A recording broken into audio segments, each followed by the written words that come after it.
السلام علیکم عزیز طالبات، میں امید کرتی ہوں کہ آپ لوگ خیریت سے ہوں گی۔ جیسا کہ آپ کو پتہ ہے کہ آج ہم مضمون اردو میں جماعت پنجم کی طالبات کو لیکچر نمبر 4 پڑھائیں گے، اور لیکچر نمبر 3 میں جیسے کہ ہم نے سبق پڑھا تھا رکھیں میرا خیال، آج ہم لیکچر نمبر 4 میں اسی کا مشقی کام کریں گے۔ تو چلیں بنا وقت ضائع کیے ہم چلتے ہیں سبق رکھے میرا خیال کا مشقی کام کی طرف۔ مشق میں سب سے پہلے ہمارے پاس سوال نمبر 1 ہے الفاظ معنی۔ بچوں آپ کو الفاظ معنی دیے گئے ہیں، جیسا آپ نے اس کو پڑھنا ہے، سمجھنا ہے اور یاد کرنا ہے۔ پہلا لفظ ہے بے ہنگم یعنی غیر موزوں، دوبھر مشکل، انمول بہت قیمتی، پرورش پالنا، صوتی آواز سے متعلق، گریز کرنا بچنا یا پرہیز کرنا، آلودگی گندگی، ماند پڑنا مدھم پڑ جانا۔ سوال نمبر 2، آپ نے کیا سمجھا؟ آپ نے کیا سمجھا یعنی آپ نے جو سبق پڑھا اس کو آپ نے کتنے غور سے سنا۔ اس لیے سوال نمبر 2 ہمیں دیا گیا ہے سبق کے مطابق درست الفاظ لکھ کر خالی جگہ پر کریں، یعنی سبق کے درمیان میں سے یہ جملے ہمیں دیے گئے ہیں، تو اس میں سے ہم نے جملے جو ہیں وہ دیکھنے ہیں اور مناسب لفظ لکھ کر خالی جگہ پر کرنی ہے، وہ بھی پینسل کے ساتھ۔ پہلا ہے سڑکوں پر ڈیش کا شور تھا، تو آپ لوگوں نے تلاش کرنا ہے کہ سبق میں ہمیں کس چیز کے شور کے بارے میں بتایا جا رہا تھا۔ میں ڈیش ہوں اس دنیا میں آپ کا ٹھکانہ، مل کر کوشش کریں اور مجھے میرا ڈیش لٹا دیں۔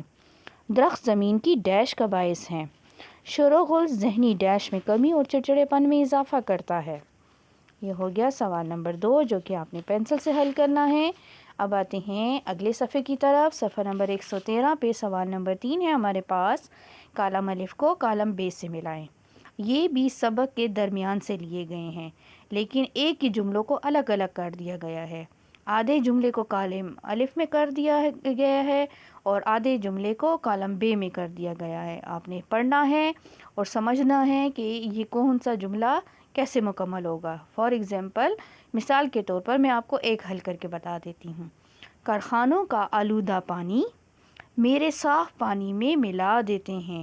تو یہ جیسے کہ آپ لوگوں کو یہ دائرہ نظر آ رہا ہے، آپ نے پینسل کے ساتھ اس کو دوسرے جملے کے ساتھ ملا دینا ہے۔ اسی طرح تمام آپ لوگوں نے ان کو آپس میں ملا دینا ہے، ٹھیک ہے؟ سبق میں دیے گئے جملوں کو تلاش کریں پہلے، پھر آدھے آدھے جملوں کو ملائیں اور ان کو آپس میں میل ملا دیں۔ پھر ہے دیے ہوئے سوالوں کے جواب لکھیں۔ یہ سوالات آپ نے زبانی کرنے ہیں، لیکن اس کے مختصراً جواب اس کے اوپر ہی لکھ دیں یا اس کے سامنے پینسل کے ساتھ لکھ دیں۔ الف سوال ہے، سبق رکھیں میرے خیال میں کس دن کا ذکر کیا گیا ہے اور وہ دن کب بنایا جاتا ہے؟ مختصراً اس کا آنسر لکھنا ہے۔ ب ہے، زمین ہمارا گھر ہے لیکن کیسے؟ چند جملے یعنی 2 جملے کی صورت میں اپنا مختصر کر کے اس کا جواب لکھنا ہے۔ جیم سوال ہے، پانی اگر زیادہ دیر کھڑا رہے تو کون سی بیماریاں پھیل سکتی ہیں؟ جی ہاں، ہم نے سبق میں پڑھا تھا کہ کون سی بیماریاں پھیل سکتی ہیں۔ سوال نمبر دال ہے، زمین کی پریشانی کی 4 وجوہات لکھیں کہ زمین کیوں پریشان تھی، کس وجہ سے، ٹھیک ہے؟ تو آپ نے کوئی سی 4 وجوہات لکھنی ہیں۔ آلودگی کی قسم، کسی ایک قسم جیسے فضائی آلودگی ہو گئی، آبی آلودگی ہو گئی، کسی ایک قسم میں اس میں کمی کے لیے تجاویز دیں، سجیشنز دینی، آپ لوگوں نے اپنے خیالات کا اظہار کرنا ہے 2 جملے لکھ کر۔ اگر سامنے اس کا جملہ نہ آئے تو نیچے رولر پینسل کے ساتھ لائن ڈرا کر کے آپ نے اس کی 2 تجاویز لکھ دینی ہے کہ ہم نے اس آلودگی کو کیسے کم کر سکتے ہیں۔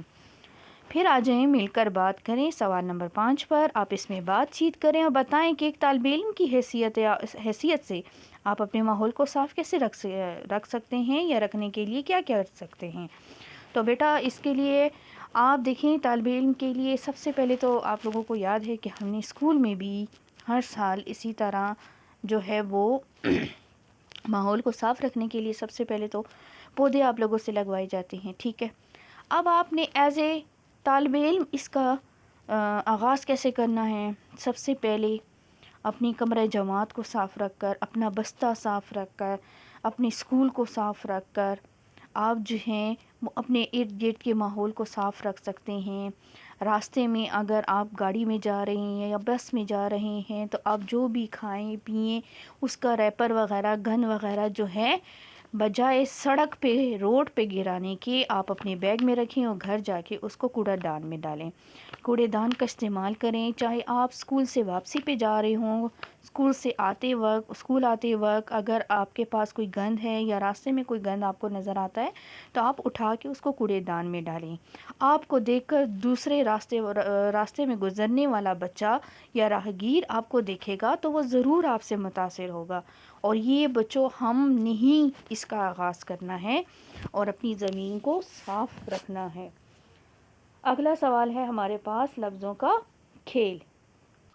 لفظوں کا کھیل، اب جی انہوں نے آپ کو کچھ الفاظ دیے ہیں اور آپ کا ذہنی جو ہے وہ جانچا جا رہا ہے، آپ کا ذہن کہ آپ کی ذہنی آزمائش کو جانچا جا رہا ہے کہ آپ کس طریقے سے یہ الفاظ کر سکتے ہیں۔ مطلب انہوں نے کہا ہے کہ لکھ کر بتائیں کہ یہ الفاظ کن موقعوں پر کس بات پر کہے جاتے ہیں۔ جیسے السلام علیکم، کون سا موقع ایسا آتا ہے کہ جس پر ہم السلام علیکم کہتے ہیں؟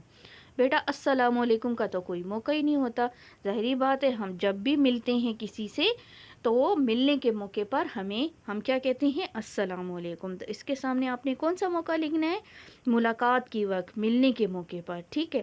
اسی طرح باقی سب بھی آپ نے لکھنے ہیں کہ خوش آمدید ہم کس موقع پر کہتے ہیں، معاف کیجیے گا ہم کس وقت کہتے ہیں، شکریہ ہم کس وقت کہتے ہیں۔ اب جیسے کہ ایک مثال میں آپ کو دیتی ہوں کہ معافی، تو معافی ہم کس موقع پر مانگتے ہیں؟ ظاہری بات ہے غلطی کرنے پر مانگتے ہیں۔ تو یہ آپ کو مثال دی ہے میں نے، اس مثال کے مطابق آپ نے اس کے سامنے لکھنا ہے پینسل کے ساتھ۔ اب چلتے ہیں ہم اپنے اگلے صفحے کی طرف۔ اگلا صفحہ ہے ہمارے پاس صفحہ نمبر 114، اس پر ہمارے پاس سوال نمبر 7 ہے کہ دیے ہوئے حروف کا استعمال کرتے ہوئے استفہامیہ جملے لکھیں اور علامت استفہام یعنی سوالیہ نشان لگائیں۔ استفہام کہا جاتا ہے سوالیہ جملے کو جو ہم سوال کرتے ہیں، جیسے کیا، آپ کا کیا نام ہے؟ کیا آپ کے پاس کوئی کتاب ہے؟ کب، آپ کب پیدا ہوئے؟ آپ کب ہمارے گھر تشریف لائیں گے؟ کون، ہم کون ہیں؟ دروازے پر کون آیا ہے؟ کیسے، آپ کے مزاج کیسے ہیں؟ آپ کیسے ہیں؟ آپ کیسے تشریف لائے؟ کہاں، آپ کا گھر کہاں ہے؟ آپ کا گھر کہاں واقع ہے؟ یہ قلم کس کا ہے؟ ٹھیک ہے، پھر ہے اسی طرح کس نے یہ بات کہی، یہ قلم کس کا ہے۔ اس طریقے سے آپ نے جملے بنانے ہیں، بلکہ ایک ایک حرف کا جملہ بنا کے یہ جو سائڈ پہ جو جگہ خالی ہے یہاں پہ لائنز ڈرا کر کے آپ نے ایک ایک سوالیہ جملہ بنا لینا ہے، ٹھیک ہے۔ اب آتے ہیں اگلے سوال کی طرف۔